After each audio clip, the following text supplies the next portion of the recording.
दोस्तों आज की इस वीडियो में डीएलएड एंट्रेंस एग्जाम के लिए मोस्ट इंपॉर्टेंट क्वेश्चंस करने वाले हैं। चलिए दोस्तों स्टार्ट करते हैं। फर्स्ट क्वेश्चन, दांडी यात्रा कितने दिन चली थी? दोस्तों दांडी यात्रा जो है ना, इसे नमक कर के विरोध में शुरू किया गया था, जिसे इंग्लिश में दांडी मार्च भी कहते हैं। ठीक है, ये दोस्तों साबरमती आश्रम से स्टार्ट हुआ था। 12 मार्च 1930 को शुरू हुआ था। दांडी यात्रा 12 मार्च 1930 को शुरू हुआ था और 6 अप्रैल 1930 को समाप्त हो गया था। ये कितने दिन चली थी? 24 दिन। ओके गाइस, 1930 में महात्मा गांधी ने सविनय अवज्ञा आंदोलन कहां से शुरू किया था? दोस्तों सविनय अवज्ञा आंदोलन 1930 में जो है ना, ये दांडी से शुरू किया था, नमक कर को तोड़कर। ओके गाइस, आगे बढ़ते हैं। महात्मा गांधी का भारत में पहला सत्याग्रह कौन सा था? तो ये दोस्तों चंपारण सत्याग्रह था, जो कि 1917 में हुआ था। दक्षिण अफ्रीका में महात्मा गांधी द्वारा प्रकाशित पत्रिका का नाम क्या है? दोस्तों दक्षिण अफ्रीका में महात्मा गांधी के द्वारा प्रकाशित पत्रिका का नाम जो था, ये था दोस्तों इंडियन ओपिनियन। इंडियन ओपिनियन जो है, ये महात्मा गांधी के द्वारा लिखा गया है। गांधी जी की मृत्यु पर किसने कहा हमारे जीवन से प्रकाश चला गया? पंडित जवाहरलाल नेहरू ने कहा था। पंडित जवाहरलाल नेहरू ने कहा था। गांधी जी के द्वारा प्रकाशित पत्रिका इंडियन ओपिनियन है, याद रखिएगा। किस कॉलेज में गांधी जी ने पढ़ाई की थी? ये कॉलेज है दोस्तों सामल दास कॉलेज भावनगर। सामल दास कॉलेज भावनगर में गांधी जी ने पढ़ाई की थी। बिहार में 3 कठिया पद्धति के तहत कितने भाग पर नील की खेती करना अनिवार्य किया गया था? दोस्तों देखिए, 1 बीघा में 20 कट्ठा होता है, ठीक ना। तो अंग्रेजों ने क्या किया था? 3 कठिया पद्धति अपन लागू कर दिया था। इसका मतलब यह है कि 1 बीघा में से 3 कट्ठे पर आपको नील की खेती करना होगा। इसका मतलब 1 बीघा में 20 कट्ठा, तो 20 कट्ठे में से 3 कट्ठा पर, ठीक ना। ऑप्शन सी इसका राइट आंसर हो गया। गांधी जी ने किस सत्याग्रह में सविनय अवज्ञा का प्रयोग किया? तो ये सत्याग्रह है दोस्तों चंपारण सत्याग्रह। आई होप आप लोग समझे होंगे। गांधी जी ने दोस्तों सत्याग्रह में सविनय अवज्ञा का प्रयोग जो है चंपारण में किया था, ठीक ना। सविनय अवज्ञा आंदोलन को इंग्लिश में सिविल डिसओबीडियंस मूवमेंट कहते हैं। आगे बढ़ते हैं दोस्तों। गांधी जी अफ्रीका में कितने वर्ष रहे थे? दोस्तों गांधी जी अफ्रीका में कुल 21 ईयर्स रहे थे, 21 ईयर्स। नेक्स्ट क्वेश्चन है हमारा, गांधी जी ने भारतीय राष्ट्रीय कांग्रेस के एकमात्र किस अधिवेशन की अध्यक्षता की थी? दोस्तों बेलगांव अधिवेशन, जो कि 1924 में हुआ था। मतलब एक बार ही कांग्रेस के अध्यक्ष रहे हैं गांधी जी, ये भी आपको पता होना चाहिए। और अधिवेशन की थी तो ये 1924 में बेलगांव अधिवेशन की अध्यक्षता। किस घटना के बाद गांधी जी ने असहयोग आंदोलन नॉन कोऑपरेशन मूवमेंट को अपनी हिमालय जैसी भूल बताई थी? तो ये दोस्तों चौरी चौरा में जो घटना हुई थी, जिसमें लगभग 22 पुलिसकर्मी शहीद हो गए थे, ठीक है। ये स्थान उत्तर प्रदेश में है। इसी के कारण जो है गांधी जी ने असहयोग आंदोलन को वापस ले लिया था। और अगर आपसे पूछा जाए दोस्तों कि असहयोग आंदोलन किस वर्ष शुरू किया गया, देखिए नीचे क्वेश्चंस में दे रखा है। तो ये असहयोग आंदोलन नॉन कोऑपरेशन मूवमेंट 1 अगस्त 1920 को शुरू हुआ था।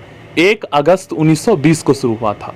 उसके बाद दोस्तों 4 फरवरी याद कीजिएगा, 4 फरवरी 1922 को चौरी चौरा में हुई घटना के कारण दोस्तों गांधी जी ने इस असहयोग आंदोलन को 12 फरवरी 1922 को वापस ले लिया था, ठीक ना। 12 फरवरी 1922 को वापस ले लिया था। शुरू 1 अगस्त 1920 को हुआ था। किसके बुलावे पर गांधी जी अफ्रीका गए थे? तो इनके साथी थे दोस्तों, इनके ही दोस्त थे अब्दुल्ला। इनके बुलावे पर महात्मा गांधी जो है कहाँ गए थे दोस्तों? तो अफ्रीका गए थे। नेक्स्ट क्वेश्चन का आंसर होगा, क्वेश्चन नंबर 14 का सही आंसर ऑप्शन डी होगा। नेक्स्ट क्वेश्चन, राजकुमार शुक्ल किस गांव के निवासी थे? दोस्तों राजकुमार शुक्ल जो है ना, ये मुरली भराहवा गांव के निवासी थे। मुरली भराहवा गांव के निवासी थे। गांधी जी दक्षिण अफ्रीका से किस वर्ष लौटे थे? दोस्तों 1915 में गांधी जी दक्षिण अफ्रीका से वापस लौटे थे। भारत छोड़ो आंदोलन कब प्रारंभ हुआ था? तो ये जो आंदोलन है स्टार्ट हुआ था दोस्तों 9 अगस्त 1942 को। 9 अगस्त 1942 को शुरू हुआ था ये। गांधी जी भारतीय राष्ट्रीय कांग्रेस के अध्यक्ष बने कितने बार? तो दोस्तों 1 बार ही बने थे, ठीक ना, 1 बार बने थे। आगे बढ़ते हैं। गांधी जी ने पहला जन भाषण कहाँ दिया था? दोस्तों गांधी जी ने अपना पहला जन भाषण जो है यह वाराणसी में दिया था।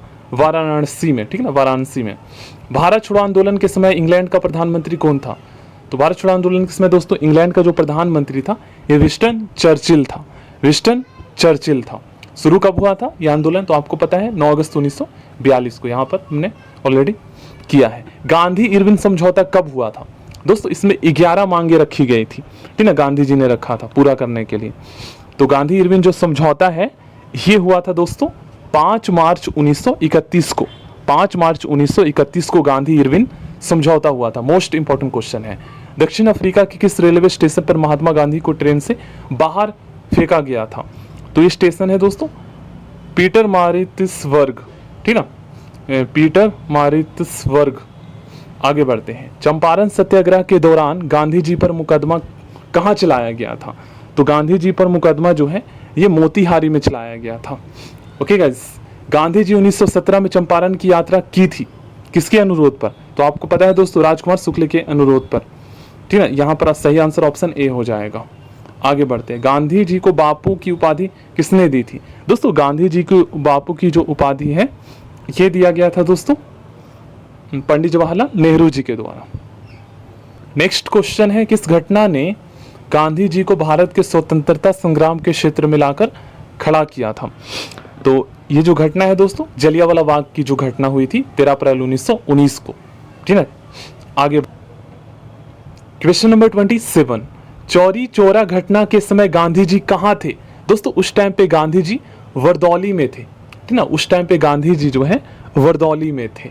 गांधी इरविन समझौता किससे संबंधित है, देखिए गांधी इरविन समझौता 5 मार्च 1931 को हुआ था, ये तो आपको पता है 5 मार्च 1931 को हुआ था। अब ये किससे संबंधित है दोस्तों, तो ये सविनय अवज्ञा आंदोलन से संबंधित है, सिविल डिसोबीडियंस मूवमेंट से संबंधित है, ठीक ना दोस्तों। देखिए गांधी जी ने जो है ना, गांधी जी ने जो है लॉर्ड इरविन से जो है 11 मांगे रखी थी। अब 11 मांगों में नमक कर भी था और भी बहुत सारे थे जिनको उन्हें पूरा करना था, तो वो पूरा नहीं किए, तो उसके बाद दोस्तों 5 मार्च 1931 को समझौता हुआ था, उसमें कुछ बातें मान ली गई थी।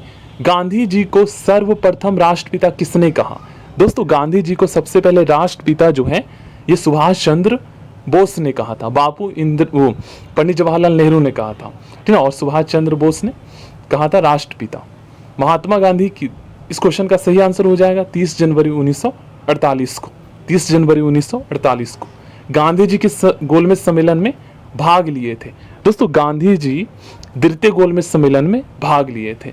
महात्मा गांधी के राजनीतिक गुरु कौन थे, मोस्ट इंपॉर्टेंट क्वेश्चन, ये कई एग्जाम में पूछे भी गए हैं। इसका राइट आंसर हो जाएगा गोपाल कृष्ण गोखले को महात्मा गांधी अपना राजनीतिक गुरु मानते थे, गोपाल कृष्ण गोखले को। दांडी यात्रा में गांधी जी ने कितनी दूरी तय करके नमक कानून का विरोध किया था, तो दोस्तों दांडी यात्रा में जो है ना गांधी जी कुल कितने किलोमीटर में यहाँ दिया गया है, तो 388 किलोमीटर तय किए थे। ओके गाइस, महात्मा गांधी ने हिंद स्वराज की रचना कब की थी, देखिए महात्मा गांधी ने हिंद स्वराज की रचना की थी जब इंग्लैंड से दक्षिण अफ्रीका यात्रा कर रहे थे, इंग्लैंड से दक्षिण अफ्रीका यात्रा कर रहे थे। दांडी गुजरात के किस जिला में स्थित है, दांडी दोस्तों ये गुजरात के जो है ये जिला है नवसारी जिला में स्थित, नवसारी जिले में। जो इम्पोर्टेंट है वो मैं आपको बता दिया हूँ, वही याद करना है। गांधी जी की आत्मकथा का नाम क्या है, दोस्तों गांधी जी का जो आत्मकथा है इसका नाम है दोस्तों एक्सपेरिमेंट विथ माई ट्रूथ और नवजीवन, ठीक ना, एक्सपेरिमेंट विद माई ट्रूथ और नवजीवन। इसका राइट आंसर ऑप्शन डी हो जाएगा। गांधी जी कितने सहयोगियों के साथ दांडी की यात्रा की थी, ये यात्रा 12 मार्च 1930 को शुरू हुआ था, 6 अप्रैल 1930 को समाप्त हो गया था, और गांधी जी के साथ उस टाइम पे 78 इसके यात्री थे, 78। अगर आप और भी क्वेश्चंस करना चाहते हैं तो प्लेलिस्ट को चेक कर लीजिएगा।